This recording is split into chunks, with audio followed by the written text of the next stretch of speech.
Fedt. Jamen, Trine, hvad er din funktion her på skolen? Jeg er lærer, og så er jeg PR-ansvarlig. Ja. Og I har jo allerede et forløb her på skolen, der vedrører isbadning. Ja. Altså, hvorfor har I det? Jamen, for et års tid siden, der startede jeg selv på isbad, eller vinterbad i virkeligheden, bare nede i søen i Jels, og synes, at det kan noget helt særligt. For mig giver det mig noget ro, og så kan min krop og min hjerne godt lide det der rush, man får, når man bader i koldt vand. Og så synes jeg, at det var egentlig ret nemt. Vi bor ret tæt på Jels Sø, og stoppe 8 unge mennesker i bussen, og så køre til Jels en gang om ugen. Og var egentlig, jeg tænkte, hvis der er 3, der gider det, så er det nok godt. Det var der 80, der meldte sig til, og jeg kunne have 8 med. Så det ville de gerne. Det ville de helt vildt gerne. Så det kørte jeg faktisk hele sidste skoleår. Og så i år har jeg ikke haft mulighed for at køre det i første valgfagsblok, men så i anden valgfagsblok, så lykkedes det mig at kunne gøre det igen, og det har de bare været vildt glade for. Og så synes jeg, det her med at have isbadning, for det første at kunne give alle eleverne muligheden, hvis de har lyst, frem for at det kun er de 8 af rent praktiske årsager, kan vi kun have 8 med ad gangen. Men det her med, at de er på skolen, og de har muligheden for det, og kan gøre det flere gange om ugen, det kan noget rigtig fint. Og hvorfor er det essentielt, eller hvorfor er det godt for sådan en efterskole som jer at implementere isbadning, føler du selv? Altså fordi nu kan man sige, du har prøvet det på egen krop, men hvorfor kunne det være godt at have isbadning på en efterskole generelt, sammen for elevernes vedkommende? For det første så er der alle de her fysiske aspekter, som det er godt for, i forhold til restitution og for søvn og for i det hele taget det fysiske aspekt. Men for mig er det interessante i virkeligheden det mentale aspekt, som isbadningen kan, i forhold til, at det giver den her ro i hovedet. Unge mennesker er sårbare i dag. Mange unge mennesker er sårbare i dag, og har brug for noget ekstra. Og det er ikke altid, vi kan give dem det ekstra, men måske kan de hente det ved isbadningen. Og vi synes, de siger allerede, at det er sygt godt, det gider jeg godt at gøre noget mere, og de er vildt glade for det. Og jeg kan høre på dem, der har prøvet det før og tidligere fra sidste skoleår, at de får noget rigtig godt ud af det, og det giver dem noget ro, og det tror jeg er godt til dem. Fedt. Og hvis du skulle sådan kigge på den lidt længere bane, nu er det kun et forløb, vi er igennem lige nu, men hvis du skulle kigge på lidt længere bane, og specielt i forhold til efterskolen, hvordan det skal se ud fremadrettet, fordi det er jo sjovere at have 60 end at have 8, hvis der er så mange, der gerne vil være med på det. Ja. Men hvordan kunne man implementere det, tænker du, i en hverdag på en efterskole, hvor der er rigtig mange aktiviteter og rigtig mange ting, man skal forholde sig til som unge mennesker? Hvordan kan man implementere det på en god måde, tænker du? Noget af det, vi altid taler med eleverne om, når de starter her, det er, at ja, det bliver et godt år, og ja, der bliver knald på, og ja, det bliver for fedt, men det bliver også hårdt for dig. Og noget af det, de har allersværest ved, er at finde roen, fordi de er aldrig alene, som I aldrig alene, for de har en værelseskammerat, og måske har de flere end en værelseskammerat. Og det der med at finde roen i hverdagen kan være enormt svært for dem. Så stod det til mig, så stod der nogle isbade her. Et sted, hvor der er lidt ro, og hvor der er lidt sådan mulighed for lige at kunne trække sig, når man har lyst til det. Og så kunne tage de der ret korte bade, enten om morgenen, når man synes, det giver mening, eller inden man skal have sport, eller efter man har haft sport, eller inden man skal sove. Der er faktisk også en del, der bruger det om aftenen, lige inden klokken 22, hvor de skal være på deres egen gang.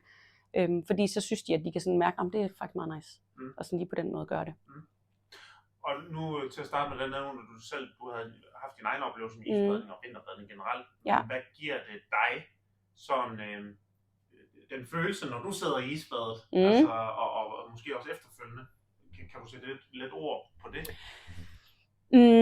Altså de uger, hvor jeg ikke får gjort det hver anden dag, så det føles sådan lidt, det lyder lidt skørt, men jeg kan godt sådan crave det der rush, man får. Jeg kan godt sidde i sofaen om aftenen og være sådan helt, men stadigvæk få lyst til at gå ud og gå i koldt vand. Og jeg skal faktisk ikke helst bede om at bade i hverken havet eller i søen, heller ikke om sommeren. Men det her, det gider jeg godt, og det gider min krop godt. Ligesom man kan crave sukker og alt muligt andet, så har jeg den der følelse af, det gider jeg godt, og så kan jeg faktisk godt tage mig sammen til det. Fordi det gør noget helt særligt for mit hoved, nok i virkeligheden især, at få noget ro på den måde. Ja, fedt. I forhold til eleverne på efterskolen, så er der jo nu her 50 stykker, der er med på forløbet nu her. Hvad er din oplevelse sådan på deres effekter? Nu har vi snakket med nogen anden, kan man sige. Hvad er det sådan, din overordnede sådan, følelse og det, de melder tilbage til dig på? Hvad det giver dem sådan i den hverdag, de er i nu? Det er selvfølgelig meget kort forløb, de har haft indtil videre, men har du nogle følelser og fornemmelser af, hvad det giver dem? Ja, altså for det første, så giver det for det første, så giver dem hej. Jeg gør det også selv, det der. For det første, så giver det dem noget fællesskabende, som de ikke har haft før. Det der med at gå i noget koldt vand og kigge på hinanden, og så griner de, og så skriger de lidt, eller hvorfor gør du ikke det, eller de holder op med at trække vejret, og så hjælper de hinanden, og de er vildt gode til sådan at rose hinanden faktisk, og hæppe på hinanden på det. Og det er ikke nødvendigvis bedstevennerne, der hopper i sammen. Det kan godt være på kryds og tværs. Så det giver dem noget på den konto. Og så oplever jeg bare, at de faktisk er vildt glade for det allerede. Jeg tror, det har overrasket os alle sammen, at de er så meget på det. Det er jo, når der er middagspause, de spiser i 2 hold. Så når hold A spiser, så er hold B ude og hoppe i det kolde vand, og omvendt. Og, altså, der er hele tiden nogen derude, og det synes jeg er helt vildt godt. Og så er de bare glade for det. Nu har jeg lige skiftet vand i dag, og så er det jo bare koldt vandhanevand, der kommer i. Så synes de godt lige, når man kommer lidt is i, fordi det er faktisk ikke lige koldt nok. Okay. Og det synes jeg bare er helt vildt, at de gider det. Ja. Nu er det selvfølgelig et meget kort forløb, vi har haft indtil videre, og hvis vi kigger 3 uger længere frem, så kan det være, der er flere tanker i forhold til, hvordan man kan implementere det, og hvad man skal være opmærksom på osv. Ja. Men hvis du stod som efterskole og skulle implementere det her med isbadning, hvad kunne være et godt råd for nogle af dem, for de efterskoler, som nu kommer? Altså, hvad skal de være opmærksom på?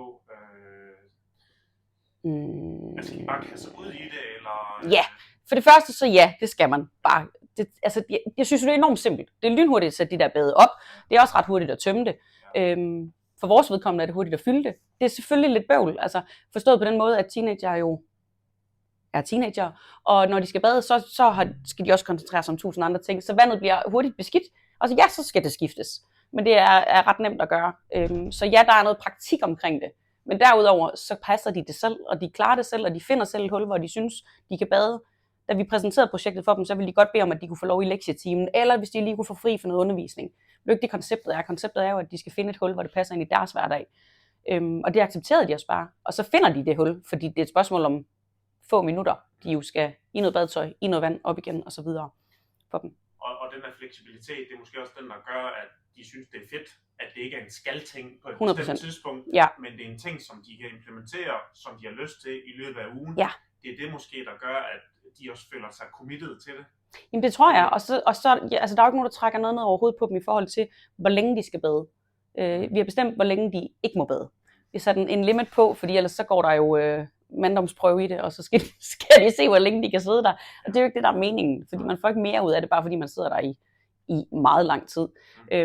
Men det der med, at jamen, hvis ikke de har lyst til det, hvis ikke de sådan har mod på at sidde der i 3 minutter, jamen så er det ned og op, indtil de har prøvet det nogle gange, og så udfordrer de sig selv. Det behøver vi faktisk ikke engang at skubbe dem til, at de gør det af sig selv, fordi de synes, det er spændende, og de synes, det er fedt.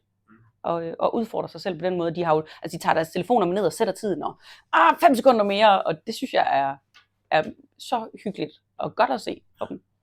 Vi synes selv, det er interessant det her med det psykiske aspekt i det, og specielt i forhold til deres prøver og eksamener. Ja. Det er jo noget, som de skal teste af det år, de nu går her. Ja.